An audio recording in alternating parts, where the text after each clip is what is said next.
Mama yangu aliniwacha kabla sijazaliwa, mwaka wa 1880. Na ukumbuke baba yangu alikuwa ameshatuacha kabla mama yangu hajazaliwa. Sasa mimi mama yangu ameniwacha kabla sijazaliwa, amenitoroka.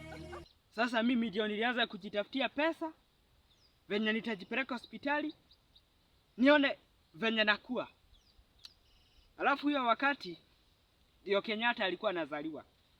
Unajua Kenyatta alikuwa anazaliwa mwaka wa 1888. Na sasa hiyo mama yangu ameniwacha kabla sijazaliwa, mwaka wa 1880.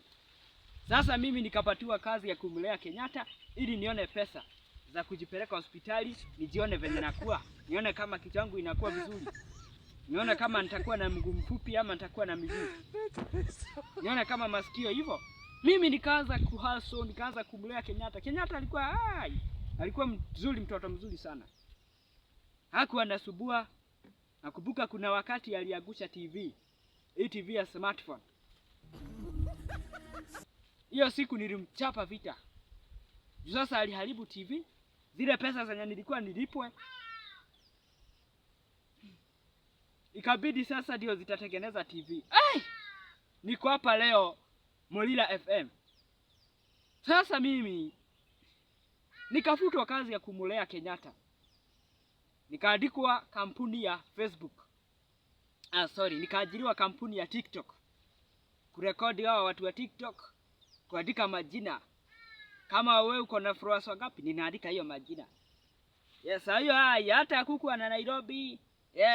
Niko hapa Molila FM. Hakukuwa na Nairobi. Nairobi ilikuwa na tu choo moja. Chaoni. Ilikuwa tunaiita Chaoni. Choo moja ikiwa hapa, hiyo ingine iko kama 50 km huko. Unasemaga ati mzungu ni sisi tulimfukuza. Hakuna. Mzungu alifukuzwa juu hakuna choo huku. Sasa mzungu alikuwa anasikia kuenda choo, anachukua ndege, anafika kwa huko Uingereza, huko anakunia huko. Sasa juu mzungu akijificha hapa kwa majani, si ataonekana. Na sasa yeye ni mweupe, unaona ile nitako ile wetete. Lakini sasa Mwafrika ulikuwa unakunia pahali hata mchana hata usiku.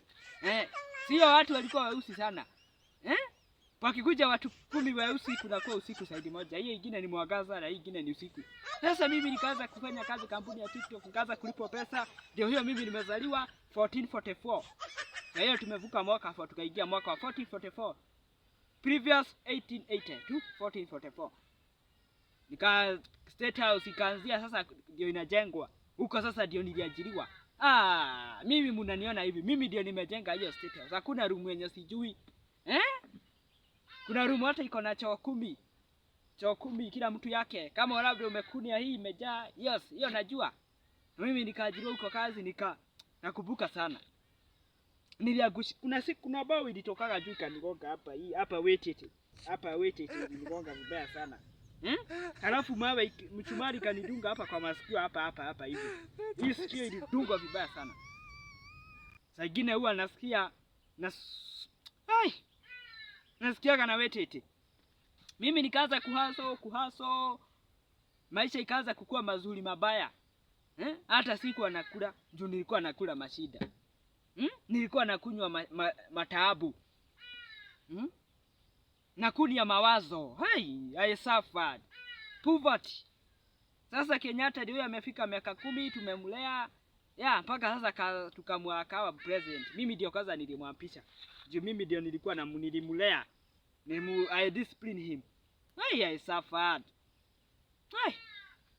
Asante sana Molila FM juu lakini wahala.